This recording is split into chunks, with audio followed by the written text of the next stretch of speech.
এটা আমাদের দেশে ছড়িয়ে পড়ছে, এটা কিন্তু অ্যালার্মিং একটা বিষয়। আমরা সবাই বাইরে ভালো মানুষের মুখোশ ধরে আছে ঠিকই, কিন্তু ভিতরে ভিতরে সমাজ এগুলো চলছে। বলতে চাচ্ছি না, কারণ এগুলো বললে তো নিজেদের দোষ প্রকাশ করা হয়। ইব্রাহিম আলাইহিস সালামের ভাতিজা ছিলেন লূত আলাইহিস সালাম। তাকে আল্লাহ পাক একটা কওমকে দাওয়াত দেওয়ার জন্য পাঠালেন, যেই কওম এমন পাপ করছে যেই পাপ ইতিহাসে কেউ কখনো করে নাই। ওই কওমের আগ পর্যন্ত পৃথিবীতে কেউই এই পাপটা কখনো করে নাই। কি পাপ? কে বলতে পারবেন?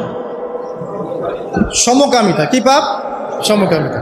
এখন তো অ্যাভেলেবল দেখছি আমরা, এখন আর অ্যাভেলেবল দেখছি না, ছেলে ছেলে বিয়ে করছে, মেয়ে মেয়ে বিয়ে করছে। এবং বড় বড় কান্ট্রিজ যেগুলো আছে আপনার আমেরিকা, ব্রিটেন, অস্ট্রেলিয়া, কানাডা, সব জায়গায় এগুলো হালাল। এগুলো হালাল। স্বাধীনতা, বাক স্বাধীনতা। আর আপনি চাইলে একটা মেয়েকেও বিয়ে করতে পারেন, ছেলেকেও করতে পারেন। আবার কোরআনে বলেছে ছেলে ছেলে সমকামীর কথা, কিন্তু এই যুগে এসে আমরা দেখছি মেয়ে মেয়েও সমকামী। সুবহানাল্লাহ। এখনকার জরিপ বলছে যে 20 থেকে 30 জন মানুষের মধ্যে একজন মনে করে যে সমকামিতা ভালো জিনিস বা এটা একটা স্বাধীনতা। আপনি কেমব্রিজ অক্সফোর্ডের ডিকশনারি ঘাটলে দেখবেন সেখানে আগে বলা হতো যে এটা একটা মানসিক রোগ। আপনি 10 বছর আগের ডাটা দেখেন আর 10 বছর পরের ডাটা দেখেন, এখন আপনাকে বলা হবে এটা একটা বাক স্বাধীনতা। আগে বলা হতো মানসিক রোগ। তো এই কওম ছিল কওমে লূত। আল্লাহ পাক এদেরকে এমনভাবে ধ্বংস করেছেন যেভাবে পৃথিবীতে কোনো কওমকে আল্লাহ পাক ধ্বংস করেন নাই, কাউকে না। কিভাবে? আল্লাহ পাক 2 জন ফেরেশতা পাঠিয়েছিলেন, জিবরাইল আলাইহিস সালাম এবং মিকাইল আলাইহিস সালাম। তাদেরকে সুন্দর যুবকের আকৃতিতে পাঠিয়েছেন, সুন্দর সুন্দর যুবক। সুবহানাল্লাহ। এগুলো বলতে খারাপ লাগে যে এখন ছোট ছোট বালকদেরকেও দেখি বলাৎকার করা হচ্ছে না? নিউজগুলো পান না? আর আমরা এটা জঘন্য প্রতিবাদ করছি। আসলে কোনো কোনো ক্ষেত্রে দেখা যায় যে ইসলামী কিছু প্রতিষ্ঠানের মধ্যে এই রোগ ঢুকে গেছে। তো এটা কিভাবে হলো, আসলে কিভাবে হয়েছে আমি আপনাকে বলছি। দেখেন, আমি আপনাকে মূল জায়গাটাতে বলছি। এই যে মানসিক বিকৃতি, অসুস্থতাটা হয়েছে অনলি পর্নোগ্রাফির কারণে। Only pornography. পর্নোগ্রাফি দেখতে দেখতে সবাই বাসায় এগুলো ইন্টারনেটে আপনার ফোনে সবাই যখন দেখতে অভ্যস্ত হয়ে গেছে, তখন ইন্টারনালি আমরা সবাই পশু হয়ে গেছে। এখন সামনে যেই থাকে, একটা ছোট বাচ্চা থাক, ছোট মেয়ে থাকে, 5 বছরের মেয়েকে দেখলাম রেপ করে ফেলছে। 5 বছরের মেয়ে, 5 বছরের মেয়ে রেপ হয়েছে কোথায়? বলতে চাচ্ছি না, কারণ এগুলো বললে তো নিজেদের দোষ প্রকাশ করা হয়। কিন্তু মানুষ ধর্ষকের কোনো ধর্ম নাই।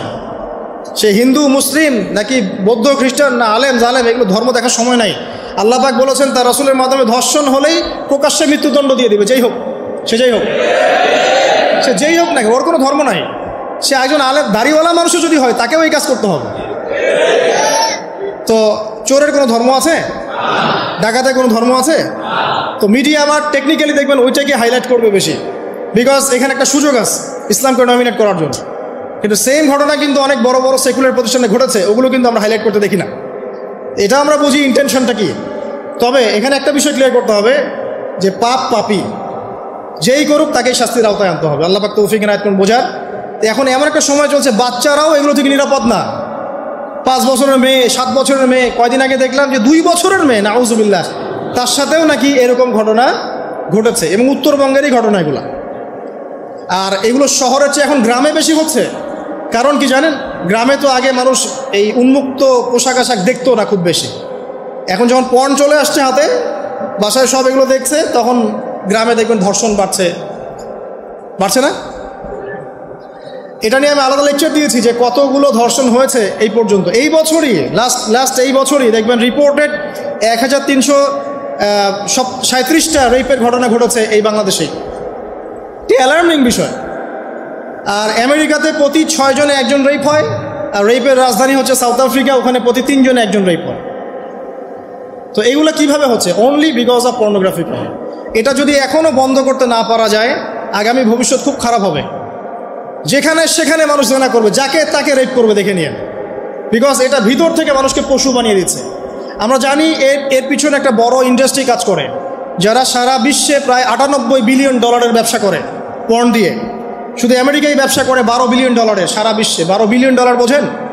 $1 বিলিয়ন কত কোটি বোঝেন? $100 কোটি। তো বিশাল একটা ইন্ডাস্ট্রি আছে, এর পিছনে টাকা কাজ করে, টাকা, অনলি টাকা। আর এখানে যা দেখানো হয় সবই ফেক। এগুলো কোনোটাই সত্য না, এটা শুধু একটা অভিনয়, আর কিচ্ছু না। তো এটা দিয়ে পুরো স্পেশালি মুসলিম যুবকদের ভিতরে এমন একটা মানে পশুত্ব ঢুকে দেওয়া হয়েছে যে জেনা, ধর্ষণ, বেহায়াপনা এগুলো বাড়তেই আছে দিন দিন। এটা না কমানো গেলে এবং মানে আইনের সুশাসন নিশ্চিত করা না গেলে ধর্ষণ কমবে না, জেনা কমবে না, ইফটিজিংও কমবে না, মেয়েদের অধিকার আর আদায় করা সম্ভব হবে না। এটা আমার মত। বাকিটা আপনারা ভেবে দেখেন, আপনারা অনেক বিজ্ঞ মানুষ আছেন, ভেবে দেখেন কি করলে এগুলো কমবে। যদি না ভাবি আল্লাহ পাক কি করবেন জানেন? একটা হাদিস বলি খালি। জাইনাব বিনতে জাহাশ রাদিয়াল্লাহু আনহা তিনি বলছেন, ইয়া রাসূলুল্লাহ সাল্লাল্লাহু আলাইহি ওয়াসাল্লাম আনুহলিকু ওয়া ফিনা সালিহুন, আমাদের মধ্যে সৎ লোক থাকা অবস্থাতেও কি আমরা ধ্বংস হয়ে যাব? আমাদের মধ্যে সৎ যে অনেক ব্যক্তি আছে তারা থাকলেও কি আমরা ধ্বংস হয়ে যাব? নবীজি বলছেন, নাম, হ্যাঁ তোমরা ধ্বংস হবে। ইদা কাসরাতুল খাবাস, যখন নোংরামি, অশ্লীলতা, বেহায়াপনা বাড়তে থাকবে, আলেম জালেম সব ধ্বংস হবে। তা আমরা আমাদের স্বার্থেই কথাগুলো বলবো, কারণ আমরা যদি এগুলোকে প্রতিহত করতে না পারি তাহলে আমাদের বাড়িতেও এই ফিতনা ঢুকে আসবে। আসবে না? আসবে। দেখে নিয়েন। আল্লাহ পাক বোঝার তৌফিক এনায়েত করুন। আমিন।